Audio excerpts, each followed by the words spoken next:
Halo Sobat Bintang Bangsa, kamu ngerasa bingung menghadapi lautan materi SNBT yang begitu banyak? Atau mungkin kamu sedang mencari-cari tips sukses agar lolos SNBT tahun ini? Kalau gitu video ini wajib kamu tonton sampai habis. Pada kesempatan kali ini kita akan membahas berbagai aspek penting dalam meningkatkan peluang keberhasilan lolos jalur SNBT.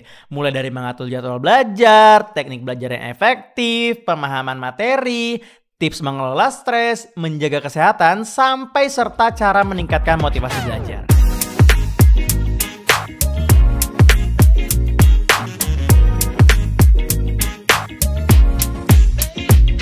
Langkah pertama yang harus kamu lakukan adalah membuat jadwal belajar yang efektif. Di antara kalian pasti banyak banget nih yang ngerasa kesulitan mengatur waktu belajarnya karena terganggu oleh berbagai aktivitas lain. Namun, masalah ini bisa kamu atasi dengan membuat jadwal harian yang baik. Dengan begitu kamu bisa memaksimalkan produktivitas. Berikut merupakan cara membuat jadwal belajar yang efektif yang bisa kamu terapkan. Yang pertama, tentukan prioritas. Tentukan fokus belajar. Misalnya, pada mata pelajaran yang diujikan di SNBT, atau luangkan waktu lebih banyak untuk belajar mata pelajaran yang menjadi kelemahan kamu.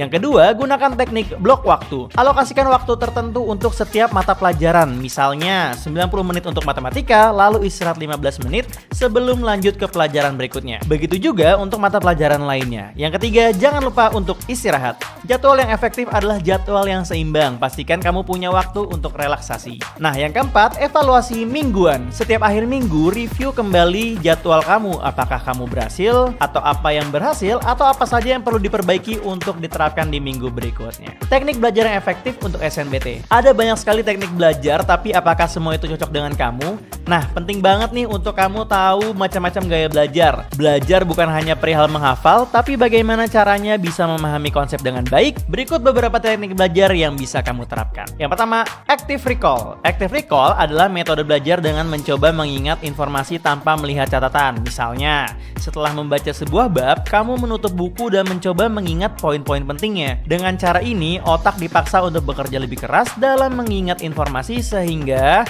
materi tersebut lebih mudah diingat dalam jangka panjang. Nah, yang kedua, teknik Feynman. Teknik belajar Feynman adalah salah satu teknik belajar dengan cara mengilustrasikan diri menjadi seorang pengajar. Materi yang telah dipelajari, kamu jelaskan kepada orang lain seolah-olah kamu menjadi gurunya. Menarik banget kan? Yang ketiga, ada peta konsep yang merupakan salah satu cara belajar yang membantu memvisualisasikan informasi secara sistematis. Metode ini sangat cocok untuk memahami konsep yang kompleks, mengorganisir ide, dan mengingat materi yang lebih mudah. Yang keempat, belajar terjadwal. Jangan menjejalkan materi dalam satu malam, atau biasa kita kenal dengan sistem kebut semalam. Belajarlah secara bertahap setiap harinya. Mencari sumber belajar yang relevan. Sumber belajar yang tepat akan membuatmu belajar menjadi lebih efisien. Belajar dari berbagai sumber, jangan hanya mengandalkan satu buku atau modul saja. Selain buku, kamu juga bisa mendapatkan materi belajar dari platform online, ikut bimbingan belajar, dan cari soal-soal tahun sebelumnya. Di platform online, sudah banyak situs web dan aplikasi belajar online yang menyediakan video pembelajaran dan latihan soal.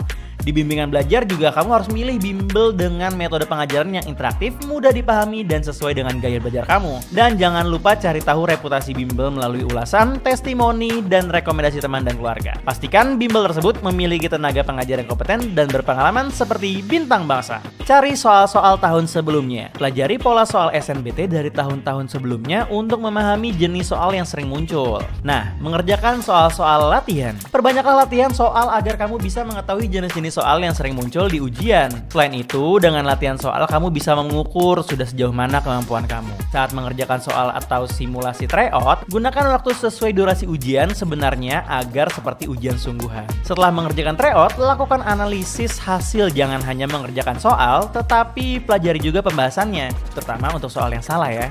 Buat target skor yang ingin kamu capai dan tingkatkan secara bertahap. Luangkan waktu setiap hari untuk mengerjakan minimal 10-20 soal. Mengelola stres dan menjaga kesehatan. Perjalanan menuju SNBT sangatlah melelahkan, menguras energi dan juga emosi. Namun kesehatan fisik dan mental jangan diabaikan ya sobat. Kamu bisa lakukan olahraga ringan, luangkan waktu 15-30 menit setiap harinya untuk berolahraga seperti jogging, yoga, atau jalan santai. Kedua, istirahat yang cukup. Tidur minimal 7-8 jam setiap malam untuk mengoptimalkan fungsi otak. Ketiga, kelola stres dengan relaksasi. Cobalah teknik pernapasan dalam, meditasi, atau mendengarkan musik yang menenangkan. Keempat, makan makanan bergizi. Konsumsi makanan sehat seperti buah, sayur, dan protein untuk menjaga energi. Terakhir yang tidak kalah penting adalah menjaga motivasi dan mindset positif. Pikiran yang optimis merupakan pondasi dari keberhasilan. Berikut cara yang bisa kamu lakukan untuk menanamkan motivasi dan mindset positif. Pertama, buat visi yang jelas. Tuliskan tujuan kamu, seperti jurusan atau universitas impian. Kemudian letakkan di tempat yang mudah terlihat seperti dinding di kamar tidur. Yang kedua, rayakan kemajuan progres atau self reward. Beri penghargaan pada diri sendiri setiap kali kamu mencapai target. Yang ketiga, kelilingi diri kamu dengan orang-orang positif, baik teman, keluarga, atau mentor yang mendukung tujuan kamu dan mereka yang menjadi sumber motivasi. Nah, yang keempat, ingat tujuan awal. Jangan lupa saat merasa lelah, ingatkan diri mengapa kamu memulai perjalanan ini. Nah, itu dia tips-tips yang bisa kamu praktekkan untuk sukses lolos SNBT. Ingat ya, sukses di SNBT adalah hasil dari kerja keras, strategi yang tepat, dan keyakinan yang kuat. Terbantu banget sama video ini? Jangan lupa like, komen, dan subscribe ya. Dukung terus channel Bintang Bangsa agar semakin semangat bikin konten bermanfaat. Sampai jumpa di video selanjutnya.